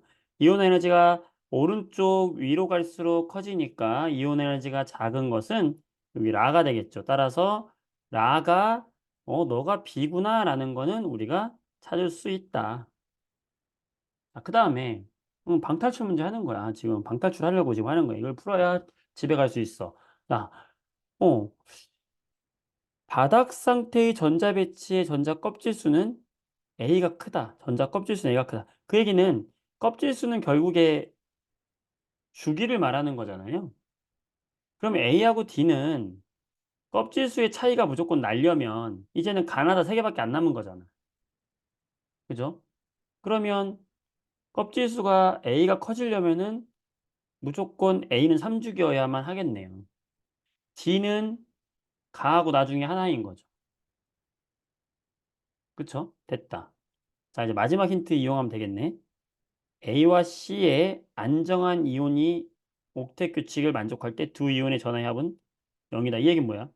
예를 들면 A가 1쪽이니까 1 플러스면 C는 1 마이너스라는 거잖아. 따라서 나가 C라는 거죠. C가 1 마이너스. 그래야 그 전화량의 합이 0이 된다는 거잖아. 다 찾았다, 그지? 그러면 D는 가가 D가 되겠고, 찾았네요, 이렇게. C고 D 다 찾았네, 이렇게. 됐습니다.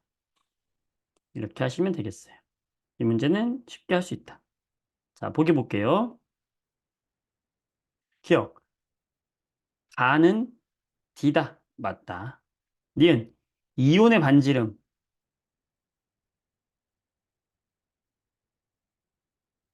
A는 지금 이온 반지름, B는 지금 여기에요. 자, 원래 원자 자체가 껍질 수가 A는 3개, B는 4개야. 그럼 얘들이 이온이 되면은 껍질 하나 벗어 던져도 누가 더 크겠어? B가 더 크겠죠. 하나씩 같이 벗어 던지니까. 음. 따라서 니은도 맞다. 디귿. 유효액전화 또 나왔네. 자, C하고 D 유효액전화. 자, 유효액전화 아까 어떻게 나와 그랬어? 오른쪽으로 갈수록 증가, 아래로 갈수록 증가. 근데 여러분 유효액전화 좀 조심할 건 뭐냐면 조심할 게 한 가지 얘기해 줄게 지금 나왔으니까 유효액전화에서 주의할 게 있어요. 여러분들이 이제 대충은 아니지만 공부 많이 한 친구들도 많이 헷갈리는 게 선생님 오른쪽으로 갈수록 증가하고 아래로 갈수록 증가한다는 건 그러면 이 유효액전화는 원자 번호에 그냥 비례하는 값 아닙니까? 그쵸? 오른쪽으로 갈수록 증가하고 아래로 갈수록 증가하니까 원자 번호가 커지면 유효액전화도 무조건 커지는 거 아니에요? 라고 생각을 하기 쉽단 말이야. 그래서 수헬립에 쭉 나가면 유효액전화도 이렇게 쭉 증가한다라고 착각할 수가 있어요. 그렇게 생각할 수 있겠죠. 그죠? 근데 그게 아니에요. 이렇게 되는 것이 아니라 유효액전화 어떻게 되냐면 유효액전화의 경향성은 어떻게 되냐면 수헬, 수소와 헬륨으로 갈 때 증가해. 증가하는데 2주기로 갈 때 약간 감소해요. 그러면서 또 증가해, 이렇게. 네온까지는. 그랬다가 네온까지 갔다가 또 감소해. 나트륨까지. 또 증가해, 이런 식으로. 왜 이런 현상이 생기냐면은 헬륨은 껍질이 두 개잖아요. 껍질이 하나잖아요. 근데 리튬이 되면은 껍질이 두 개가 된단 말이야. 그러니까 유핵전하라고 하는 것은 이 유핵전하는 게 뭐냐면 원자 핵이 있고 이 주변에 전자가 있는데 이 전자를 원자 핵이 실제로 잡아당기는 힘, 전자가 느껴지는 핵의 전하량을 말하는 건데 어 헬륨 같은 경우에는 요렇게 전자 두 개가 헬륨 핵으로부터 전자를 받는 느낌을 핵을 잡아당기는 느낌을 받는데 플러스 2의 느낌을 받는 거죠. 그렇지만 플러스 2보다 약간 작은 값이 유핵전하지. 왜? 헬륨의 핵전하는 2지만 유효 핵전하라는 건 전자끼리 서로 방해하는 가리움 효과를 약간 빼줘야 된다. 그래서 얘는 2보다는 약간 작은 값이 된다는 거죠. 근데 얘가 리튬이 되면 껍질 하나 더 생기는 거잖아. 더 생기면서 요 마지막 세 번째 원자가 전자가 느끼는 유액전하거든 보통. 얘가 느끼는 유액전하는 앞에 갑자기 선배들이 앞에서 가로막고 나와 핵의 이 인력을 갑자기 훅 감소시키는 영향이 있기 때문에 핵의 전하량이 증가해서 핵 전하량에 비례하기 때문에 잡아당기는 세기도 역시 커지긴 했지만 전자가 너무 멀어지는 거야. 그래서 유핵 전하 값이 헬륨보다는 작아진다. 껍질이 하나 늘어날 때는 작아진다는 거예요. 그렇지만 같은 족의 수소보다는 리튬이, 리튬보다는 나트륨이 커집니다. 왜? 껍질이 증가했지만 얘네들은 껍질의 증가량보다 핵의 전하량 플러스 1, 플러스 3, 플러스 11, 이 핵의 전하량이 더 커지기 때문에 그 핵이 잡아당기는 이 힘 자체가 더 세다라고 보는 거예요. 껍질의 크기를 얘는 잡을 수 있다. 같은 족에서는. 같은 족에서는 그래서 껍질보다는 핵전하가 뛰는 것이 더 크기 때문에 핵전하가 커진다라고 보는 것이고 같은 주기에서도 그렇게 보는데 마지막 18쪽에서 1쪽 넘어갈 때만 약간 감소한다. 근데 그 약간이 도대체 얼마예요? 얼마예요? 궁금하지, 그지? 그래서 보통 어떻게 보냐면 리튬, 나트륨이 아니라 리튬, 베릴륨, 붕소잖아. 탄소. 그래서 한 여기 4개 정도, 또 한 4개 정도 되는 선에서 나트륨이 걸친다고 보면 돼요. 그러니까 중간 정도 애랑 이 다음 애랑 거의 비슷하다라고 보시면 돼요. 근데 그거는 여러분들에게 물어보지 않아요. 요런 거는 물어보지 않아. 물어보는 건 요런 거나 같은 족이나 같은 주기에서만 물어보기 때문에 그 경향성만 알고 있으면 되고 요런 무조건 원자 번호가 커진다고 무조건 커지는 건 아니구나. 고런 것만 좀 신경 써 주면 되겠습니다. 네. 그래서 유액전하는 C가 더 커지겠 C가 더 크겠죠. 따라서 틀렸다. 답은 3번 된다. 찾으시면 되겠습니다. 자, 13번. 자, 요 문제인데 어려운 문제라서 문제 같이 꼭 하고 싶어요. 이 문제 풀고 여기까지 여러분이 되면은 이 앞에 개념 적용 문제는 여러분들이 풀어볼 수 있을 거예요. 그래서 개념 적용 문제는 숙제로 낼 테니까 그걸 풀어보시고 좀 어려워요. 개념 적용 더 이거보다 더 힘들거든. 그래서 일단 이걸 복습하고 개념 적용을 한 다음에 어, 잘 안 되는 거 다음 시간에 좀 더 볼 수 있을 것 같아요. 네. 13번 보겠습니다. 1차 이온화 에너지는 우리가 아까 봤던 그 경향성으로 보면 되는데 제2 이온화 에너지를 보는 경향성이 좀 어렵단 말이에요. 자, 어떻게 보는 거냐? 개념만 선생님이 설명해 줬었는데 자, 다시 한번 그려 보겠습니다. 이온화 에너지. 그때 원자 번호 순서대로 갈 때 어떻게 된다고 그랬어요? 수소, 헬륨. 그다음에 리튬,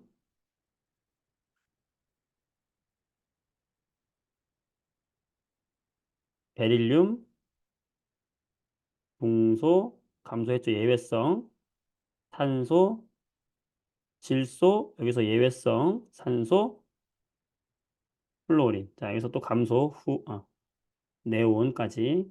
네온, 그 다음에 훅 감소, 나트륨,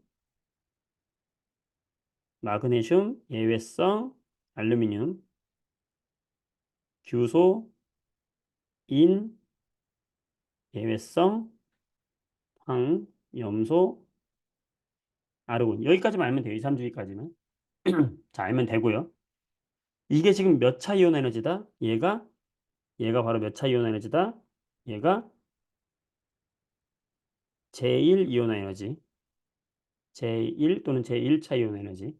자, 2차 이온 에너지는 어떻게 하라고 그랬냐면 2차 이온 에너지는 한 칸씩 왼쪽으로 당기면 된다 그랬어요. 자, 예를 들어서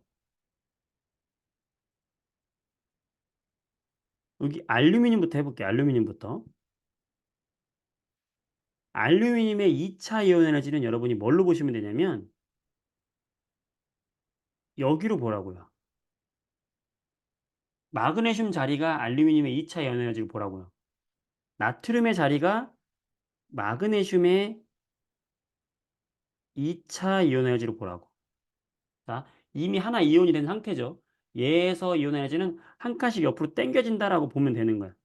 알루미늄의 2차 이온 에너지는 마그네슘 자리로 가고 마그네슘의 2차 이온 에너지는 나트륨 자리로 간다라고 보면 돼. 그러니까 여기에다가 그 앞에 있는 애들의 앞에 있는 써주는 거야. 네온에다가 나트륨 플러스 써주고 플로린에다가는 네온 플러스를 써주고 산소에다가는 플로린 플러스를 써주고 2차야. 여기는 산소 플러스 여기는 질소 플러스 이렇게 써놓으란 말이에요. 이게 2차 이온 에너지의 자리가 되는 거라고 생각하시면 됩니다. 자, 이해가 되실까요? 음. 그 얘기를 왜 하냐면은 지금 여기 보면 문제에서 봐봐요. A, B, C, D의 2차 이온 에너지가 나왔어요. 2차 이온 에너지. 어. 그리고 여기 힌트에 보면은 원자 번호가 연속이라고 그랬어. 원자 번호가 연속이다. 자, 그러면 여러분들이 한번 찾아볼까요? 어, 어떻게 하면 좋을까? 2차에서 3차로 갈 때요. 갑자기 확 뛴 애가 누군가 보세요. 제일 확 뛴 애가 누구죠? 갑자기 확 뛴 애가? 오, D네, D. 그지? 얘가 갑자기 확 뛰었네, 얘가. 그 얘기는 D의 원자과 전자가 몇 개라는 거예요? 두 개라는 거지? 음. 그리고 얘들의 2차 이온화 에너지가, 음, 아니, 원자 번호가 연속이라고 했기 때문에 얘는 그러면 2주기 아니면 3주기예요. 2주기 아니면 3주기인데 그럼 얘가 가능한 게 누구죠? 마그네슘 아니면 칼슘이라고. 음. 이렇게 찾고 나서 어, A에서 E는 원자 번호 순이라고 해놨네. 그러면 D가 마그네슘이라면 A, B, C, D가 순서대로 나오죠. 어떻게 되죠? 칼슘은 지금 4주기니까 안 되겠다. 2, 3주기라 했으니까 얘가 마그네슘일 수밖에 없겠다. 그죠? 그러면 순서대로니까 이게 누구예요? 나트륨이 되겠고 네온이 되겠고 플루오린. 플루오린 9번, 네온 10번, 나트륨 11번, 마그네슘 12번. 마그네슘 12번, 13번, 알루미늄 되겠네. 네. 이렇게 해서 갑자기 확 뛴 걸 통해서 한 놈을 찾고 원자 번호가 연속이라고 됐기 때문에 나머지 애들을 쭉 앞뒤로 연결해주면 모든 원소를 찾을 수 있게 되는 거예요. 자, 여기까지는 어렵지 않아요. 그죠? 여기까지는 할 만해. 근데 문제는 뭐냐면 이제 요거라는 거지. 자, 2주기 원소와 찾아라. 자, 2주기 원소 A와 B, 플로린과 네온 얘들 주기표 다 그려보세요. 1주기, 2주기, 3주기. 여기 플로린과 네온. 네온 다음에 누구 있어? 나트륨, 마그네슘, 알루미늄 이 순서구나. 이지구연소는 A와 B 맞다. 제1 이온화 에너지. 자, 예외성 나올까 안 나올까? 여기서는 안 나왔네요. 나트륨과 마그네슘이잖아. 어떻게 돼요? 나트륨이 마그네슘을 갈 때 커지잖아. 그치? 자, 디귿. 알루미늄이 네온의 전자 배치가 된다? 그럼 얘는 뭐야? 알루미늄 안정환 이온인 3 플러스 되는 거죠. 자, 알루미늄 3 플러스가 되려면 하나 떼고 두 개 떼고 세 개 떼야 돼. 1차 이온 에너지 필요하고 2차 이온 에너지 필요하고 3차 이온 에너지가 필요한 거예요. 그런데 최소한 에너지가 이거냐라고 물어봤는데 얘가 알루미늄이잖아. 요 두 개를 더한 게 얼마예요, 지금? 이거잖아. 4.5. 이게 4.5잖아. 4.5 여기서 말하는 4.5는 뭐예요? 2차와 3차만 더한 게 4.5라는 거잖아. 따라서 필요한 최소한 에너지는 이 원만큼 더 더해줘야 되니까 요 4.5보다는 더 큰 값이 필요하겠죠. 따라서 답은 1번이다. 네, 여러분들 어, 적용 문제 지금 하나도 손을 못 댔네. 적용 문제. 어, 어때요? 여기까지 오늘 한 수업한 내용을 전반적으로 봤을 때 할 수 있겠어요? 여기 앞에서 조금 어려운 내용들이 있는데 여러분 지금 여기 뒤에 걸 다 이해하면은 충분히 혼자서 풀 수 있는 문제들이긴 하거든요. 그래서 예외성, 특히 이온화 에너지 여기 개념 적용 문제 227쪽부터 230쪽까지는 숙제를 낼 텐데 여기는 있잖아. 진짜 이온화 에너지가 안 나온 게 거의 없을 정도예요. 여러분 보면 알겠지만. 그래서 이온화 에너지를 반드시 이해하시고 아까도 얘기했듯이 두 가지를 꼭 기억하면 되는데 첫 번째는 이온화 에너지의 주기성에서 예외성 있는 애들 원소 2족에서 2족에서 13족, 15에서 16족 갈 때 감소한다는 이온 에너지의 예외성과 두 번째는 이제 응용 문제, 심화 문제에서 반드시 나오는 게 뭐냐면 2차 이온 에너지의 관계인데 이 2차 이온 에너지는 선생님처럼 푸는 게 제일 쉬워요. 어떻게 해라? 한 칸씩 왼쪽으로 밀어서 걔가 2차 이온 에너지의 경향성이다라고 놓고 풀어라는 거예요. 그게 가장 쉽게 푸는 방법입니다. 음. 쌤 특허 낸 거야. 꼭 여러분들이 믿고 그렇게 한번 풀어보세요. 그렇게 해보시면 할 수 있으니까 일단 227에서 230쪽 숙제를 낼 테니까 집에서 다음 시간 전까지 한번 풀어보시고 잘 안 되는 문제만 체크해가지고 개인톡으로 미리 주시면은 다음 시간에 준비하도록 할게요. 아시겠죠? 네, 여러분들 늦은 시간까지 오늘 고생했고, 네, 어렵긴 한데 어, 열심히 잘 해보길 바랍니다. 항상 응원할게요. 우리 여기까지 하겠습니다. 수고 많았습니다. 잘 자요. 안녕. 네, 수고하셨습니다. 네, 수고하셨습니다.